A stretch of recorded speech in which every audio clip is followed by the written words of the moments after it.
এইটা তো বলবো যে ওরা বারে বারে সবকিছু গায়ের জোরে করতে চায়। ওদের যে আপনি প্রথম ওরা যখন অধিবেশনের যেদিন প্রথম শপথ নিচ্ছিল, আমরা কিন্তু অনেক ভিডিও অনেক ছবি কিন্তু সোশ্যাল মিডিয়াতে দেখতে পেয়েছি। মনে হচ্ছে একজনের কাছ থেকে আরেকজন কপি করে লিখতেছে, নিজের সিগনেচারটা দিচ্ছে, তারপরে মনে হচ্ছে আরেকজনের খাতা থেকে কপি করে দিচ্ছে।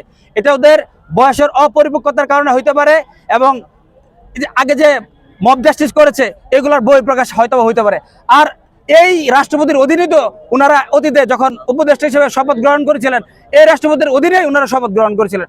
তখন কি সেটা বৈধ ছিল? আর এখন কিন্তু অবৈধ হয়ে গেছে। আমরা ফ্যাসিস্ট হাসিনার সময় একটা জিনিস দেখতে পেয়েছিলাম, যে সঙ্গে থাকলে বন্ধু, আর বিরুদ্ধে গেলে কি সঙ্গে থাকলে সঙ্গী, আর বিরুদ্ধে গেলে জঙ্গি। আমাদের মনে হচ্ছে এই যে তারা যারা রয়েছে ৭১-এর পরাজিত শক্তি, এবং এখন যৌবনের উন্মাদনায় কিংবা জুলাই আন্দোলনের স্টেক হোল্ডার যারা এখন দাবি করছেন, জুলাই থেকে আমরাও ছিলাম, তারা যে দাবি করছে তাদের এটা আচরণের অপরিপক্কতার কারণে এগুলো হচ্ছে।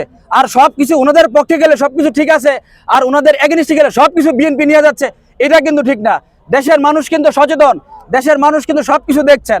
আমি আবার আহ্বান জানাবো ওনাদেরকে দেশের মানুষের পালস বোঝার জন্য, দেশের অনুভূতি, দেশের মানুষের আকুতি, দেশের মানুষ বিগত 15.5 বছর যে অধিকারের জন্য, যে একটি সুন্দর সুখী সমৃদ্ধ বাংলাদেশের জন্য, যে একটি হানাহানি ভেদাভেদ মুক্ত বাংলাদেশের জন্য অধীর আগ্রহে অপেক্ষা করছিল, আমরা মনে করি এই সংসদের মাধ্যমে, সংসদের বিরোধী দল, সরকারি দল এবং আমরা বাইরে যারা রয়েছি সকলের ঐক্যবদ্ধ প্রচেষ্টার মাধ্যমে আমরা বাংলাদেশকে একটি সুখী সমৃদ্ধ নিরাপদ বৈষম্যহীন বাংলাদেশ গড়তে পারবো বলে আমরা আশাবাদ ব্যক্ত করি। এবং তাদের কাছেও আমাদের এই ছাত্র সমাজের দাবি, তারাও আমাদের এই যে পালস, আমাদের যে আকুতি, আমাদের যে আবেদন, তারা শুনুক, জানুক, এবং আমাদের যে আবেদনের প্রতি তারা সহনশীল হয়ে ওই রকম ভাবে তারাও আচরণ করুক।